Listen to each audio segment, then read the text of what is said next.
다음에는 또 민주당 대선 주자 1위인 이재명 얘기를 안 할 수가 없네요. 이재명 지사의 그런 단독 플레이랄까 일방통행식의 독선, 독주, 독단이 논란의 대상이 되고 있는 것 같아요. 그동안에 바지 논쟁, 적통 논란, 백제 논란, 그리고 소 잡는 칼, 닭 잡는 칼 논란에 의해서 문홍 총리 분식 후보 이렇게 서로 치고받고 하더니 이번에는 100% 재난지원금 문제. 이게 지금 뭐 여권 내에서 자기 경선 후보들 간에도 붙었지만 이쪽에서 봐도 사실은 이재명한테는 상당히 공격을 할 거리가 되지 않습니까? 지금 이재명의 그 사태를 보면 그 막말이라든지 뭐 이런 거 프레임이 안 먹힌다는 걸 말하는 거죠. 그분이 그렇게 하면 벌써 갔어야 돼. 근데 그게 자기 지지계층은 응집시키거든요. 그렇죠. 이제 그래가지고 그걸 이제 노이즈 마케팅이라고 하는 거 아닙니까? 아글아글하게 해서 응집시키는 거죠. 지금 이게 경기도가 1200인가 1400만인가 뭐 제일 크잖아요. 이제 그런데 다주자 이거 아닙니까? 그렇죠. 정부는 88% 당정이 저는 이제 재산은 없지만은 수입이 있어서 저는 못 봤습니다 지금. 그러시겠죠. 못 봤는데 이재명이 준다는 거예요 지금.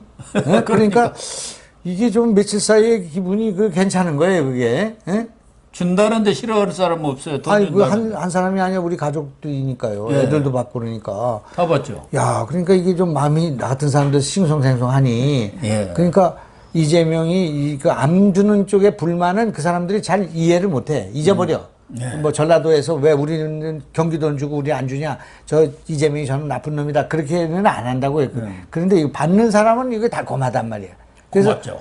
그래서 여기서 지지율이 올라간다. 경기도에서만 조금 한 5 내지 10% 올라가면은 이게 아주 빈집에 소 들어오는 거예요. 지금 딱 차 있는 데다가 한 5 내지 10%가 들어오면 그런 거죠. 그러니까 이게 경기도지사가 아니면 저걸 안 한다고요.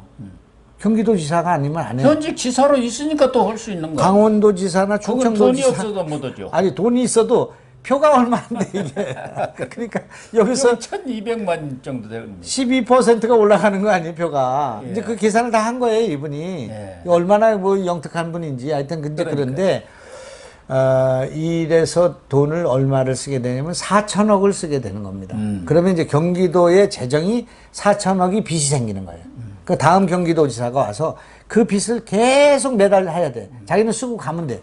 이제 그런 문제가 있어서 이런 문제가 있고 또 이제 지금 저 경기지사 선거가 아니잖아요. 대통령 선거잖아요. 그러니까 이분이 국가를 경영할 분인데 그러려고 해서 대선에 나온 건데 이렇게 전국적인 시각이 없고 다른 데는 어떻게 되는 간에 내가 표부터 얻고 보자 이렇게 포퓰리즘 가면 이런 분이 과연 나라를 할 수 있겠냐. 그러니까 당장 나오는 게 저 사람은 국무총리도 안 해보고 국정 경험이 없고 국회의원도 한 번 안 해보고 시장 하다가 경기지사 하다 보니까 저런 거구나 이렇게 이제 비판하는 거 아닙니까? 그렇죠. 그래서 이거는 정말 정치인이 해서는 안 되는 일이고 그러니까 국가 전체를 봐야 되고 시스템을 봐야 되고 국가의 재정을 보고 해야 되는 정치를 자기 득표 또 경기도 이것만 보고 하는 정치로 가니까 이것이 이제 조무래기 정치로 가는 거죠. 그래서 이거 안 되는 거라고 생각합니다. 그러니까 다른 당내 경선 후보들 입장에서 보면 경기지사만 현직을 갖고 있으니까 뭐 돈을 쓸 수가 있지 않습니까? 자기 돈 쓰는 거 아니잖아요. 그게 이제 문제예요. 지금 이제 원희룡이가 사퇴를 했잖아요. 사퇴를 해서 거기 이제 뭐 무슨 거기는 뭐 코로나 없겠습니까? 근데 이제 이재명 보고 사퇴하라고 그러니까 이거 코로나 방역도 있고 지금 코로나 방역하고 다니는 게 뭐가 있어? 지금 막 전국 돌아다니면서 다 지금 선거운동하고 다니는데 그러면 이걸 경기도에서 물러나 주면 그 다음에 여기에 부지사 뭐 정무부지사는 누가 할 거 아니에요 대행을. 그렇죠. 그래서 도정을 안정을 시켜야 돼. 근데 이분이 계속 이제 선거운동하고 다니니까 공무원들이 어떤 사람은 뭘 했다가 무슨 SNS 그거 해가 걸리는 거 아닙니까? 근데 이제 오늘 중요한 문제가 예전에도 많이 지적됐던 거예요. 이 경기지사로 있으면서 국정 홍보에 쓴 돈이 480억이라는 거예요. 480억. 1년에. 어마어마하게 썼네요. 네. 근데 전에도 한번 내가 기사를 본 것은 남경필 전 지사의 2배 홍보비를 정책 홍보비를 써버립니다. 3배입니다. 3배. 그래서 이제 오늘 거기 어디 기사를 보니까 남경필 지사 때 150억을 썼다는 거예요. 뭐 도정 형보할 필요가 있잖아요. 근데 그게 아니고 이제 480억을 썼는데 이낙연 캠프에서 이게 주장하는 거는 480억이 문제가 아니라 이 돈을 가지고 언론을 통제했다 그런 얘기예요. 언론을. 그러니까 이를테면 우리 이 지사에 대해서 부정적인 그런 거를 하면 거기는 안 주는 거예요, 광고를. 그리고 잘하는 데는 밀어주는 거예요. 그래서 이제 저희가 그때 뭐를 했냐면 이제 제가 정치잘 할 때 그 논란이 있었어요. SBS가 그 이 지사의 그 가족들이 왜 나와서 가는 예능이 있었어요. 13부작인가 이게서. 그러고 난 뒤에 SBS 광고료 얼마나 줬나. 엄청나게 늘어난 걸로 그때 내가 기억하거든요. 그래서 그러니까 자기 실질적인 성과를 홍보하는 건 좋은데 성과도 없는데 홍보를 지금 하기 위해서 언론에다 갖다 퍼부은 것 아니겠습니까? 퍼부은 것도 좋은데 이제 비판적인 언론을 안 준다 그런 말이에요. 또 그런 때는 또 뒤로 또 줍니다. 비판적일수록 더 줄 수도 있어요. 야, 좀 봐줘. 예, 뭐 이 광고비로 안 주고 뭐 찬조금 이런 형태로 해서 많이 우리 줍니다. 이제 피해의식 그럴 일은 없는데 제가 이제 그 늘 가던 뭐 종편이나 이런 데가 프로가 있지 않습니까? 근데 이게 부르지를 않는단 말이에요. 1년 동안. 근데 이게 무슨 경기도에서 광고를 안 줘서 나 안 부르나? 저 알죠? 저 어떤 사람인지. 그럴 수도 있습니다. 그래서 아니 구태여 나 같은 사람 불러서 찍힐 필요가 뭐 있어? 그러니까 그렇게 되면 그러냐면은 거기서 이제 블랙리스트를 딱 만들어 놓으면은 이 지사가 이런 사람들은 별로 좋아 안 탄던데 그렇게 통보를 하지는 않아요. 그 주변 인물들이 가갖고 뭐 이런 사람들을 왜 불러나 하면 이제 안 부르는 거예요. 그래서 제가 거기를 안 가고 여기로 오는 거 아닙니까? 지금 여기 빨리 살 길이 없으니까. 어쨌든 이 지사의 이런 그 행태를 보면은 정말 우리 국민들이나 시청자들도 좀 잘 파악을 해야겠다. 저분이 좀 과감한 무슨 실천력이 있다든가 그런 것은 좀 인정을 할 수가 있는데 만약 저 사람이 국가 지도자가 됐을 경우 이번에 100% 이것도 물론 뭐 아까 김 장관님 말씀하신 대로 뭐 정치적 계산도 했겠지만 내 소신이라는 거 아닙니까? 그럼 대통령이 돼갖고 소신으로 막 밀어붙이면은 이제 문재인은 저리 가라 할 정도의 진짜 독재자가 나타나는 거예요. 그러니까 얼마 전에 그 재난지원금 가지고 여야 간에 계속 논란을 벌이니까 과감한 날치기를 해라. 이게 말이 되는 소리가 국회에도 우리가 다수당 가지고 있으니까 밀어붙여버려요. 왜 그래? 그건 자기 쪽의 판단이고 자기 쪽의 생각이지 정치라는 건 여야가 있는 것이고 국민적인 판단 위에서 그 부분에 대해서 국회에서 처리를 할지 말지를 결정해야지 우리 수많으니까 밀어붙여 날치기 해 이런 인식을 갖고 있는 게 저는 정말 무서워요. 제가 정치를 오래 했는데 그런 막말은 처음 봐요. 나도 처음 봐봐요. 과감한 날치기. 날치기라는 것 자체도 부정적이고 민주주의에 있어서는 안 되는 거죠. 대화와 타협, 그 의회 정치의 본관이 그걸 무너뜨리는 건데 과감하게 하라는 거예요 지금 이게. 그러니까 그런 얘기를 해도 비판도 안 받아. 이제 이분은 이제 내성이 생겨가지고 그런지.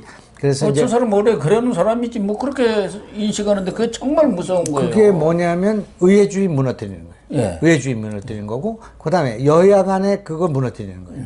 그러니까 요번에 이제 그 재난지원금 준 거는 법치를 무너뜨리는 거예요. 국회에서 그걸 의결할 때 88% 주기로 결정해서 당정 협의해서 표결해서 국회가 결정한 거예요. 국민의 소리야. 그걸 무너뜨리는 거예요. 그러니까 이게 독재자예요. 전체주의자고. 그래서 이거는 그 법치에 대한 도전이고 의회주의에 대한 도전이고 또 삼권 분립에 대한 도전이고 뭐 여러 가지 문제를 야기시킬 수 있는 내용이야. 그래도 안한무인이야. 그렇게 하면 표가 된다고 생각을 하고 있어. 그러니까 이거는 우리 국민들이 정말 그 잘 깊이 생각해봐야 할 문제라고 생각하죠. 그렇다니까요. 특히 이번에 그 100% 지원하는 것도 조광안 남양주 시장 이재명 지사고 그동안 뭐 마찰도 많이 있었는데 이거야말로 국정 방해 행위고 시군 간의 갈등을 유발하는 건 지금도 7개 군데에서 반대하고 있어요. 이게 과도하게 돈이 들어간다. 우리 그 그렇지. 시군의 재정리로서 큰 데서 다 그래요. 수원, 용인, 성남, 안산, 화성, 부천, 남양주. 그래. 다 큰 곳이에요. 나머지 잔챙이들은 뭐 자기 돈 낼 것도 없고 그러니까 그냥 오케이 돈 준다면 받는다 그러지만 이런 데서는 많이 내야 하잖아요. 그러면 왜냐면 거기는 액수가 크거든. 예. 농민의 뭐 거기 12%가 얼마 안 되는 지역이 뭐 있을 시군 거야. 지역이야. 뭐 시군 얼마나 지역 얼마 되겠습니까? 없어요. 근데 여기는 이제 많거든. 예. 근데 그걸 뭐 일반적으로 300억, 500억을 그 예산을 거기다 넣고 나면은 경직성 예산 빼고 나면 예산이 쓸 수 있는 예산이 거의 없다는 없단 거예요. 말이에요. 근데 예. 그걸 거기다 넣으라고 그러니 예. 아니 자기는 지금 선거 나가서 그냥 며칠 있으면 그만두면 그만이지만 이 사람들은 다음에 선거 시장 선거 해야 되고 그러니까 이건 반대하는 거예요. 7개가.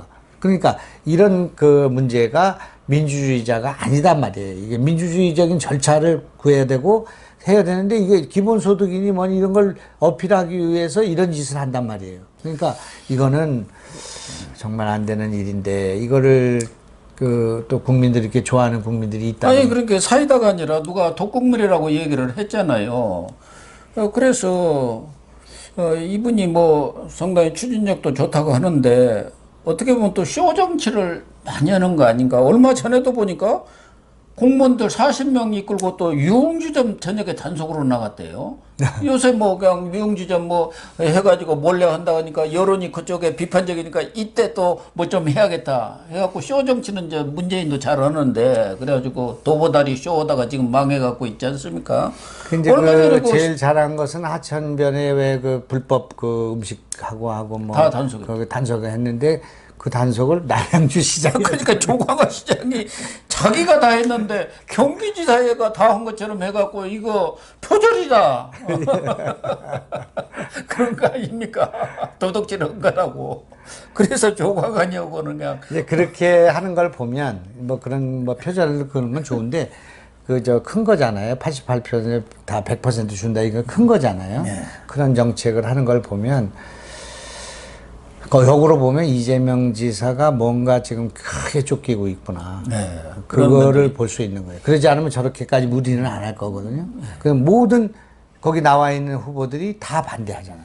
그리고 다 지방자치에 있는 수장들이 다 반대. 경기도에 있는 일부 찬성하는 사람이 있을지 몰라도 반대란 말이에요. 아니 그게 주요 지자체장들이 다 반대하고 있지 않습니까? 그러니까요. 그러니까 이제 그런 것을 보면 이분이 이제 소탐대실이고 뭐고 내 질러야 되겠다 막 네, 집어 던지는 지금 상황이란 말이에요. 그러니까 이래 여기서 밀리면 끝이다 그런 생각이 그 저 종말론적인 그런 긴장이 와 있는 거예요. 지금 이 양반이. 네. 그래서 내가 볼 때는 이 지금 이 지사가 좀 조금 뭔가 이성을 좀 잃고 있는 거 아닌가. 좀 쫓기는 것 느낌이 드는 것 같아요. 윤석열 전 총장한테도 계속 밀리고 있고 또 이낙연의 추격이 요즘 조금 주춤은 해지지만 언제든지 반격을 또 가해가지고 뒤집힐 가능성도 있고 그렇기 때문에 확실하게 눌러야겠다 그런 생각인 거예요. 조급함이 좀 드러나는 그 이제 오버 액션 그런 거라고 보이지. 아까도 잠깐 뭐 말씀을 했지만 특히 이번에 이근영 전 민주당 전략기획위원장이었죠. 지난 4.15 총선 때 이해찬, 양정철, 이근영 이 세 사람이 다 해버렸다는 거 아닙니까? 공천이고 모든 전략을. 그 전략통인데 이번에 이재명 진영의 기획단장으로 들어갔어요. 그러니까 하나는 본인은 뭐 그 전에도 이재명 쪽에 섰다고 이렇게 얘기가 나왔는데 선 게 아니라 정치 컨설팅을 우리가 정치 컨설팅 회사니까 해줬다. 그렇게 해명을 하고 있는데 어쨌든 이근영이가 그쪽에 섰다는 것은 지금 전체적으로 보면은 이재명 쪽으로 여권 내에서도 대선론이 흘러가는 것 아닌가 하는 그런 관측도 나오고 또 하나는 송기인 신부라고 또 문재인 대통령의 아주 존경하고 아주 가까이 지내는 분이 또 이낙연 후원회장으로 나갔어요. 이번에 후원회장으로 또 이렇게 이낙연 측에서 모셨고 특히 진성준, 박주민 의원 등 친문 핵심들이 또 이재명 쪽으로 갔고 그래서 지금 친문이 이제는 뿔뿔이 흩어진다는 측면도 있는데 특히 이근영이라는 이런 사람이 그쪽으로 간 것은 뭐 이해찬이가 끌어들였는지 어쩐지는 모르지만 혹시 문심에 뜻이 있는 것 아닌가 하는 생각도 들어요. 일부에서는 이것도 저 김혜정이가 뭐 찍어 주어야 되는 거 아니냐 문심이 그래야 문심이 정해질 거다 뭐 그런 얘기인데요. 그건 3차 방정식이다. 이제 그건 이제 약간 다른 말씀인데 제가 이제 만약에 국회에 있다면 또 앞으로 그런 기회가 있다면 그 외 그건 뭐라고 그럽니까?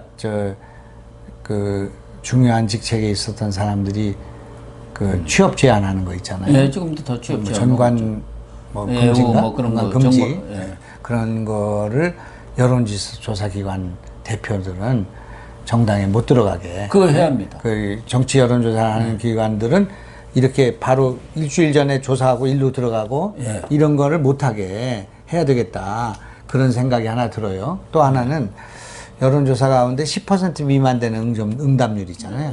이런 거는 폐기하도록 그거는 뭐 3%예요 지금 조사가. 근데 우리나라 7%가 넘는 데가 거의 없습니다. 그럴까요. 그래도 이제 어떻게든지 그걸 우리가 해야지 이렇게 그래서 여론조사가 너무 남발이 되면서 너무 떴다방들이 많고 그래가지고 꾸며서 이게 돈 준 사람들 쪽에 유리하게 간단 말이에요. 그렇게 만들어 그러니까 마사지라고 하지 않습니까? 그러니까 이거는 여론조사가 바로 선거에 영향을 주고 공천에도 영향을 주는 조건에서는 이것이 엄격하게 다뤄져야 되고 만약에 그게 그 뭔가 잘못돼서 마사지를 한다거나 그런 사실이 밝혀지면은 중형으로 다루셔야 돼 이거는. 예, 옳은 말씀입니다. 어쨌든 지금 이근영이가 이재명 쪽에 줄을 선 거 보면은 여권 쪽에서는 다른 방법은 없는 것 아니냐. 이제 본선 경쟁력을 따질 수밖에 없다. 본선 경쟁력으로 보면은 그래도 이재명이가 이낙연보다는 좀 앞서는 것 아니냐는 판단이 내려진가 저는 아닌가 하는 이제 생각도 당연히 들어요. 이재명이 나오는 것이 유리하다고 보죠. 우리는. 이쪽에서는 이재명 나오는 게 좋습니다. 예. 또 네거티브도 이상한 그런 쪽에 네거티브는 못 올 것 아닙니까? 자기가 너무 많으니까. 소위 제3지대에서 제일 지금 아프게 오는 게 이제 호남이거든요. 호남이 유동적인 그런 그 여력이 생기기 때문에 압승할 수 있는 조건이 생긴다고 보죠.